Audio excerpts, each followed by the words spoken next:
So thank you for the introduction. Thank you for all of you spending a bit of time with me here today. Very briefly, I'm Adam Cecchetti, founder, CEO of Deja Vu Security, also the founder and chairman of Peach Fuzzer, which is the company we rolled out to do the productization of the Peach Fuzzing framework, which is open source. Very briefly about Deja Vu Security, we're a Seattle-based company. We've been operating since 2010. We've done hundreds of application and hardware penetration assessments, specifically in the areas of web, crypto, cryptocurrencies, IoT, and infrastructure. Time is undefeated. No matter how fast you make your processes, no matter how much you reduce your gate delay, no matter how much time you spend on making something more efficient, time is the finite resource which you never get more of. The wall clock keeps on ticking, and there is nothing that you can do to stop it. Time erodes all things. What was once state of the art or the state of defense, the pinnacle of technology, from whether you're looking at it from an offensive or defensive perspective, if you add a little bit of time to it, it erodes and eventually becomes a ruin. And this is no different for the systems that we look at today. Recently, I've been getting kind of a sense of deja vu. If you rewind 20 years, you'll hear a lot of people that will start to say, the tubes are on fire. We have a problem with the networks. We need to secure our networks. If you rewind 15 years ago, they'll be talking about applications, whether it was desktop applications, server applications, saying the desktops are on fire. We need to secure these things. 10 years ago, it was the web. The entire world is on fire as we start to plug more things in.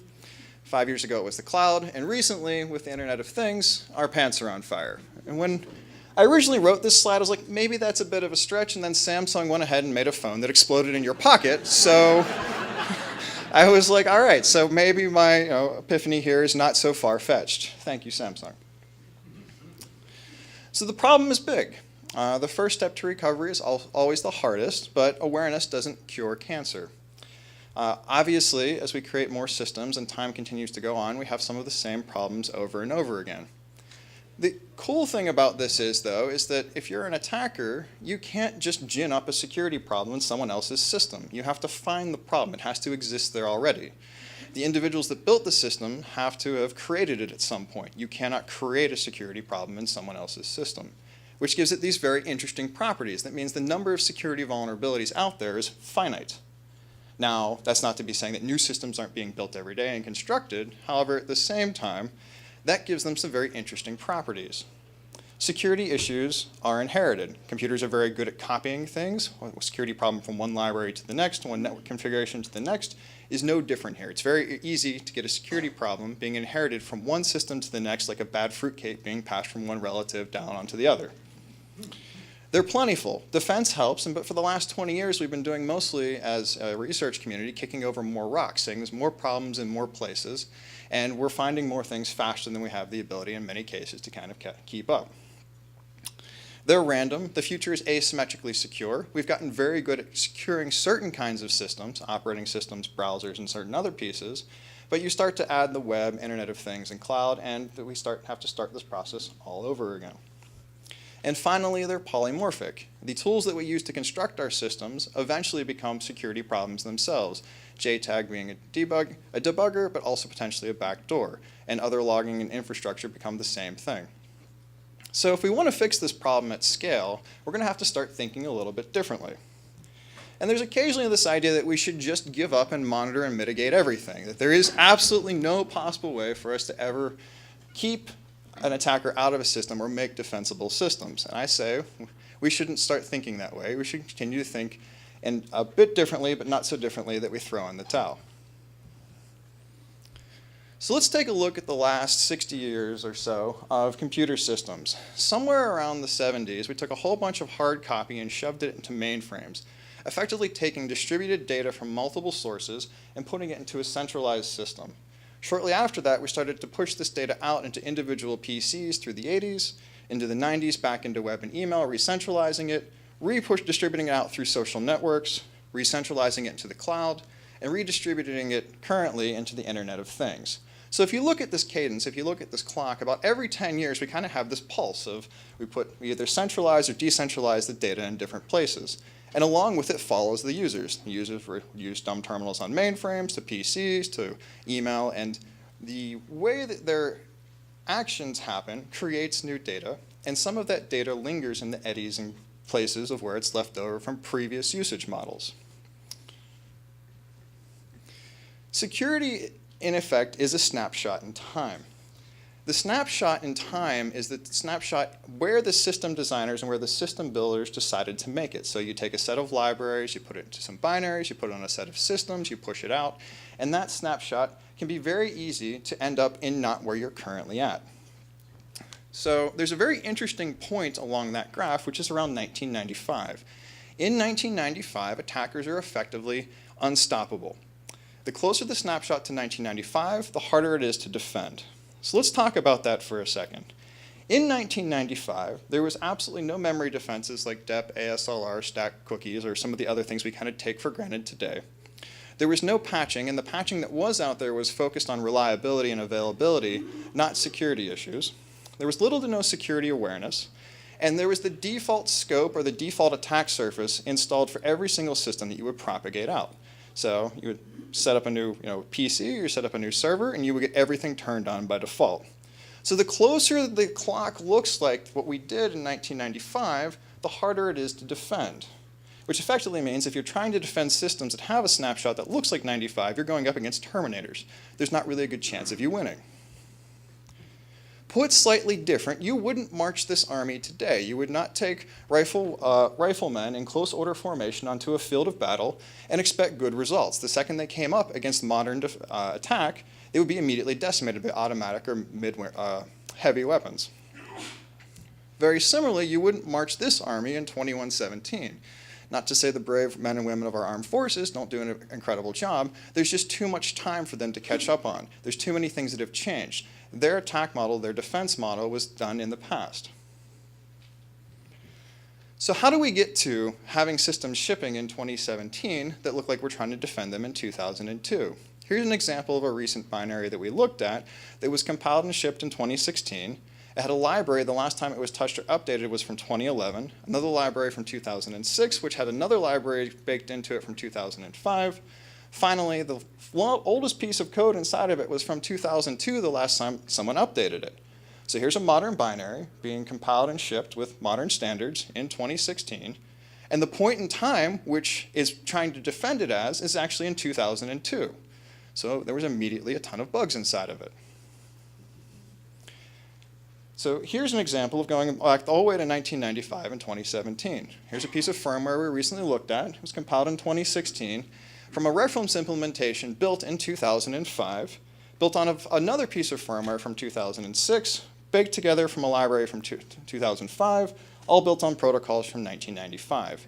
This system is effectively indefensible, even though it's being shipped and pushed out in 2016, because we're looking at it from 1995. But enough doom and gloom for a second. Let's talk about how awesome computers are, right? Computers don't let you do anything, they do anything. Modern Turing machines are the reason that we have a distributed global network whose primary purpose is to deliver us cats on small embedded devices. That is awesome. And general computation is good. It enabled a revolution in the way we process information. At the same time, it didn't come with some of the things that we really decided along the way that we needed. There's no reliability, no availability, no security. As a result, we had to bolt on multiple layers of complexity at every single stage when we wanted one of these things. The more complexity, the more opportunities for an attacker to find an issue. The more opportunities for an attacker to find an issue, the more possibility of a side effect in the system that wasn't predicted. Exploitation, whether you're writing a modern exploit or an exploit from 1995, is simply stacking up side effects in a programmatic manner. Exploitation is programming with side effects, said a little bit simpler. But don't get me wrong, the side effects are awesome. They manifest themselves in all kinds of interesting ways, and we have conferences like this and all around the world to sit down and sometimes literally discuss one individual side effect in one system and how interesting that is from us in a general computation standpoint. We're at this very interesting and odd juncture. Mobile is eating the world the same way that PC did. User habits are starting to shift again. We're producing and consuming data in a distributed manner. For the things that aren't on your mobile phone, the web ate the rest of the world in an API manner, which meant everything at this point is becoming distributed. As a result, we have these very strange pockets where user data flows and kind of lingers into the eddies in different places. For those of us that still care about general computation, we're left to run unknown kernel and firmware exploits on our phone so we can actually use it as a general Turing machine again, effectively jailbreaking the thing and blowing a hole in the only security the mobile device provides us, which is do not run unsigned, untrusted code. Occasionally, it kind of pops up into the meme-verse or the ecosystem that we should stop putting things on the internet. And my response to this is you should stop telling water to be wet because you'll have better luck with that. It is free to put another computer on the internet. It costs you nothing to add another device to a corporate network or a home network to a certain point, to a certain threshold.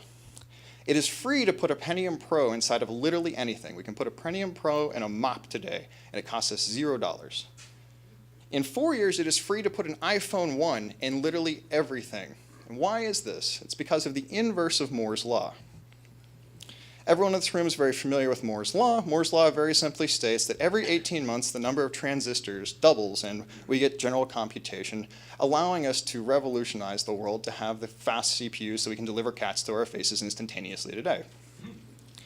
However, this may have created this industry, but the inverse of Moore's Law is that every 18 months, the cost of a transistor halves. And the inverse of Moore's Law is what is going to change the face of the Earth.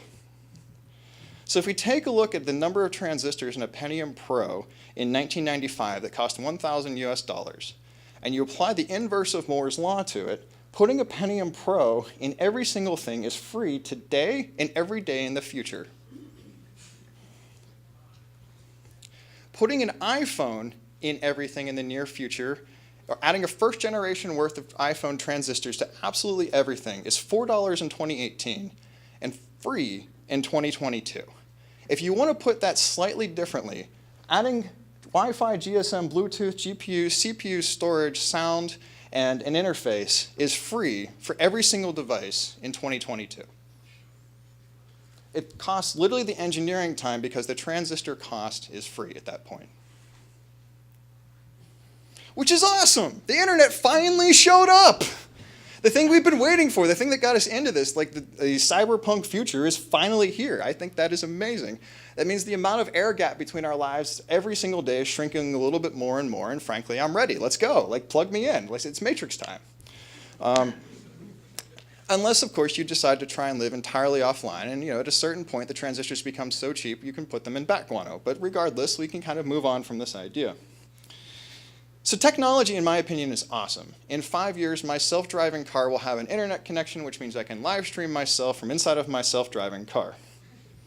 Which means that localized people in traffic sitting around the world bored and trying to monetize their commute will live stream their Twitch stream or coding streams to other people sitting in traffic around the world bored just wanting to watch someone else. Which means we're going to have people sitting in traffic watching other people sitting in traffic around the world because we haven't figured out how to do real traffic yet. Which is awesome in my opinion. You'll end up having all kinds of entertaining rigs and self-driving vehicles to allow you to kind of do this, and being live from whatever parking lot you're currently on, whether it's I-5 or 420 or whatever it may be. So good and bad, because we got some other things kind of coming up, something I call the Internet of Me. I can actually wait a minute until my heart has an IP address, because it's going to need firmware updates. And of course, you need to have an app store to monetize the fact that we have IP addressable organs. You want to make sure that we can get the developer community involved and third-party apps pushed here. So there's a big health kick going on, which means you'll have your cardio trainer, and you want to make sure that you can live update to Twitter or Instagram or whatever the thing will be in a couple of years. And of course, those applications will need patched, and they will have side effects inside of the systems that are inside of you. Move fast and break things for IP addressable organs is not something I want. We need to figure this one out, get this one right. But that brings up this interesting concept, is which everybody bugs. Bugs happen to the best and worst. There's bugs in some of the most robust systems in the world, and frankly, it's because they're proof that you did something. The world moves forward one little mistake at a time, one more thing plugged into the internet at a time.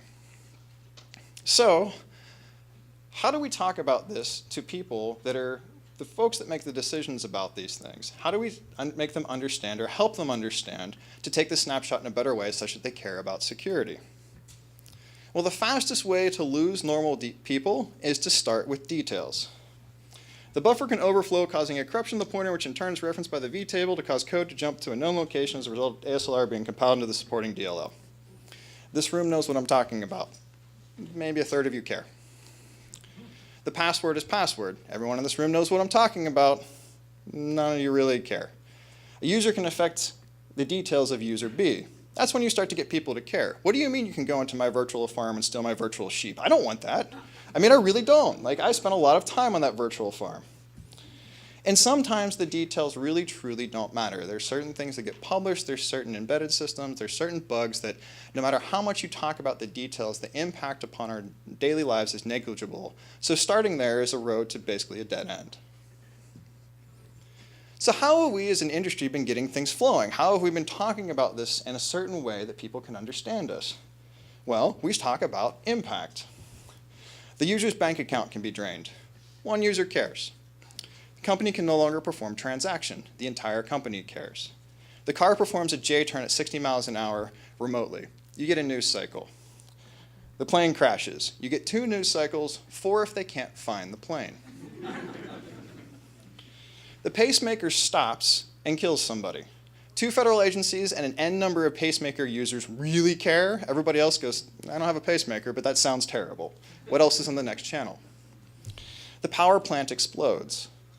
That's interesting that someone else did it, but when did the lights come back on? Because that's what I really care about. I really care about, that's a nice, you lost a power plant. When can I turn my toaster back on? With an age of infinite scroll, this problem has been exacerbated because now there's infinite information and infinite other things to take a look to see impacts from. Charlie Miller and Chris Valasek did some fantastic work hacking the Jeep 2 years ago. Absolutely phenomenal work. This is a follow-up article by Alan Greenspan, the same person that did the initial press on it, doing a survey of the individuals that had heard about this, saying that only 1 in 4 Americans that had heard about the fact that a car could be hacked remembered it 1 year later. That is fantastic information to me, going, the thing that all the people heard could be hacked as a 3,000-pound piece of steel traveling down the road at 60 miles an hour could be suddenly taken over. Only about 1/4 of those folks were like, oh yeah, that's bad, right? So I mean, it takes a second for that to kind of catch up. The impact only has a splash of a certain duration. So I'd like to talk about a concept called Ken. For those of you that are nautical individuals in the audience, you may have heard of this word before. Ken's a very old word. It has Germanic roots, and the etymology of it is effectively the range of one's sight or one's knowledge. It's how far you can see. It's how far you understand something. And for your Ken, how far or wide you're individually focused. And additionally, when you're talking about someone else, how far, wide, or narrow they can see and what they can focus on. So here's a common picture that has multiple revealing layers depending on how you focus on it and where it's at. This is not Ken. Ken is understanding that you can only see half of this picture. That your range of vision, that your range of knowledge, the way that you understand and see the world, whether it's from a details or an impact perspective, is only so wide.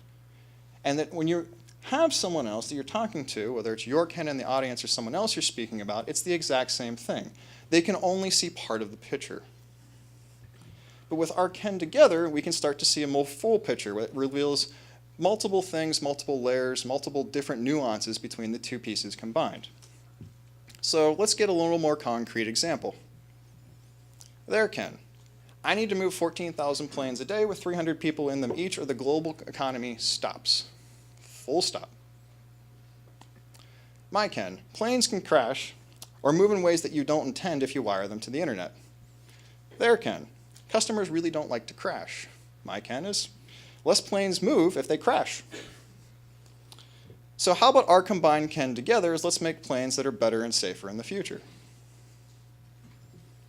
We have both learned something. If you look back at this, it's very often that someone will start with their own details. 14,000 planes, 300 people, my details. They might move in ways that you don't intend. The impact, crash, the thing that we care about. But with our Ken together, we can get to a common ground, a common place of interface as a result. And both be kind of left thinking for a second, like, wait a second, I think we can figure out how to work together. Ken is always accepting we is greater than I. that by having someone else that you interface, having someone else that you talk with about the range of your knowledge and the range of their knowledge, that the two of you or the multiple of you together have an extended range of just one of you alone. Once you have an extended range of vision, you can start talking about the impacts and then finally work out the details that really matter to the impacts. So, how do you know whether or not you're starting to have ken with another individual? Well, you test for echo. You have lost if all you are hearing is your own words coming back. If you say something to someone, the password policy needs to be updated so it's 14 characters long, has a special underscore and whatever, like, yes, absolutely, that sounds 100% correct. We'll have a password policy, it's 14 characters long, underscore, and special characters and whatever. They have not understood. Or if what you're hearing back is something you already know, you haven't extended yourself.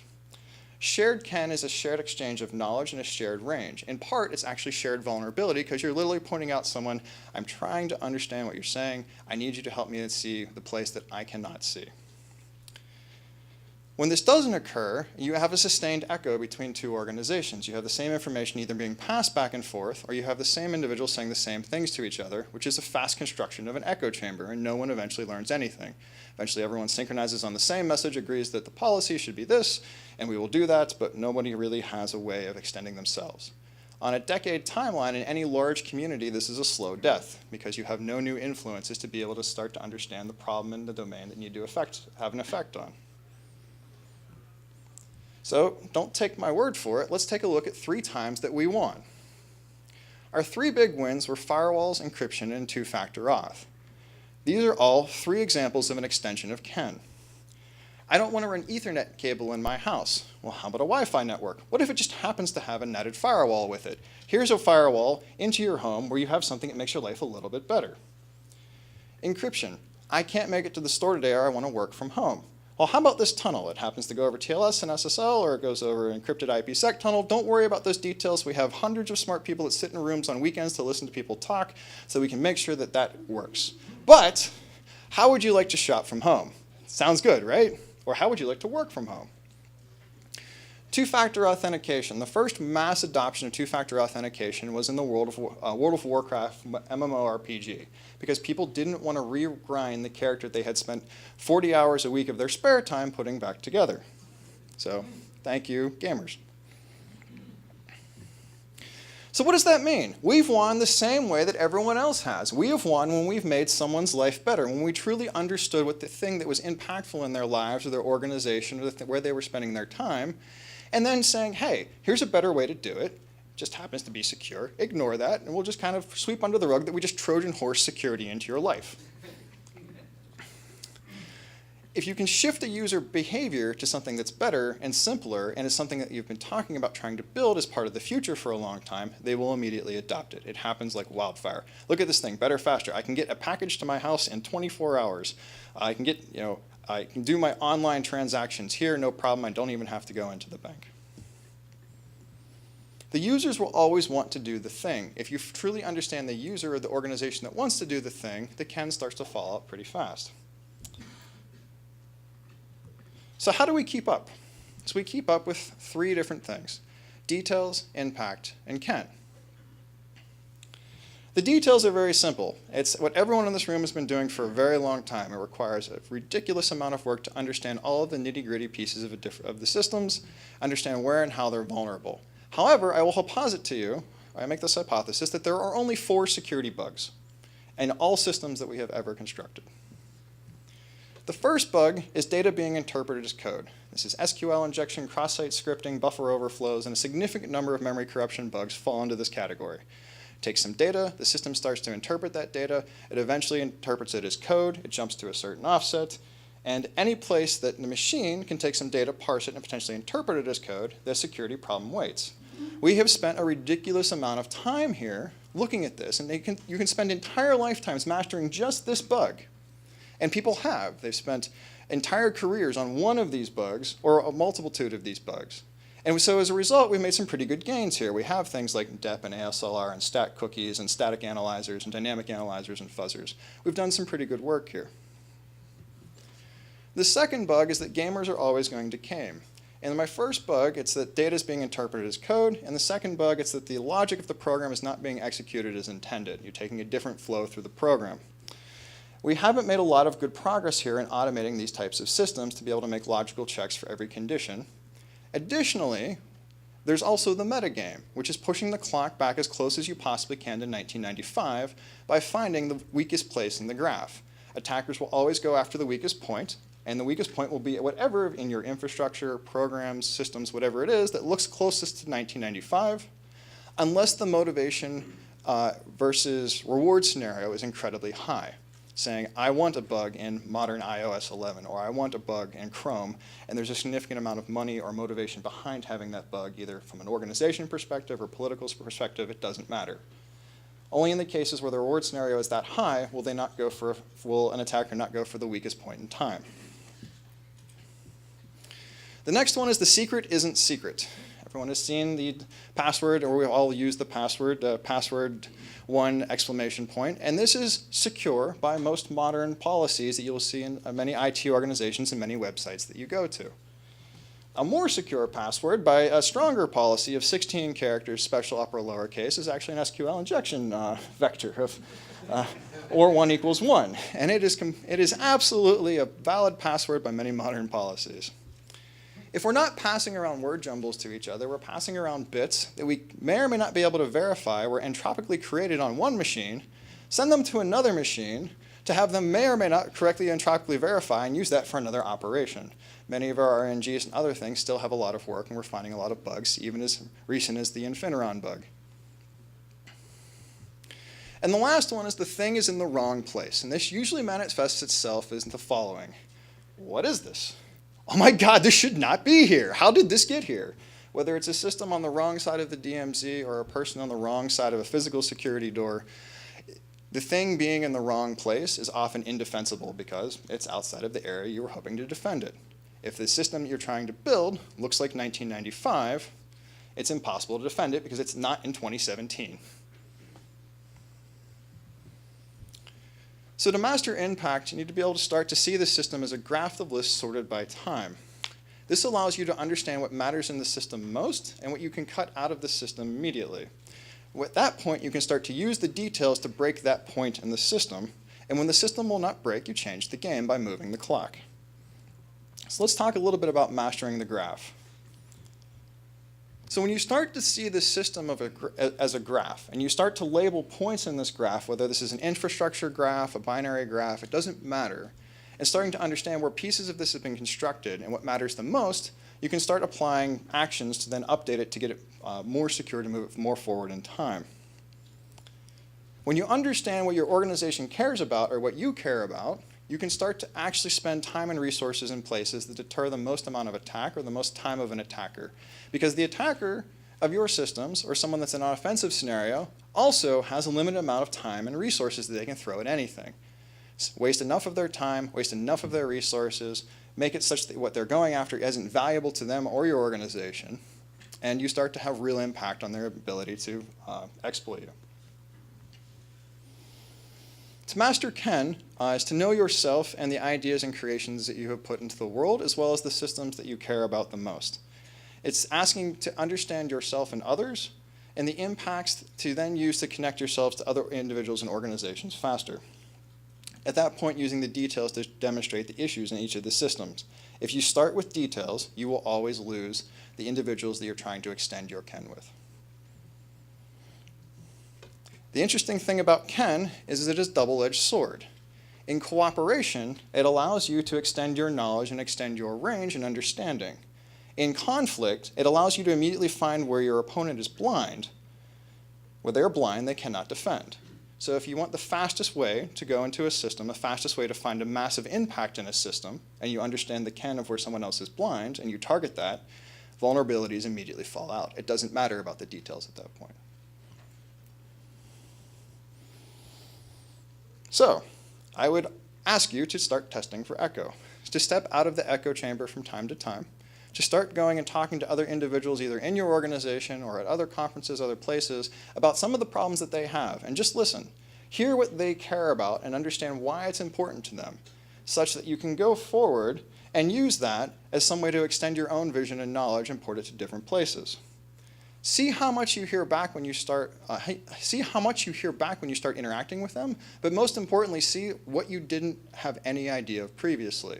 That little bump in your range of knowledge and understanding is invaluable for reapplying that to other systems. So how do we keep up? Security is a snapshot in time. Time is ever moving forward. Well, we keep up by understanding the snapshot we need to take, understanding what the range of our ken is for the systems that we administer, or the systems that we look at, defend, or attack, understanding what the impacts in that system are interesting so we know how to spend our time, and then finally using the details of the system to either break it or build a better tomorrow. Building a better tomorrow and asking them to help you adopt it is the fastest way to defend old systems, the fastest way to deprecate things. Make a new user path, make a simpler user path, make a more secure user path, and it will be adopted. Very simply, do you want to keep fighting and pulling yourself away from 1995 or start building the future? If you use ken correctly, if you talk to individuals in your organization correctly, and you say, I want to build the future and I want to make it awesome, there's very little friction to that, most of the time. So takeaways, security is a snapshot in time. The second you deploy a system, it immediately starts to erode. It starts to move backwards on you towards 1995. That snapshot is part ken, impact, and details. Building a better tomorrow can create a more secure tomorrow if we point towards that and if we extend our ken into someone else's understanding. But it requires us to understand where we are blind and not understand other people in the organizations ourselves. I hope this talk has extended yours. All right, thank you.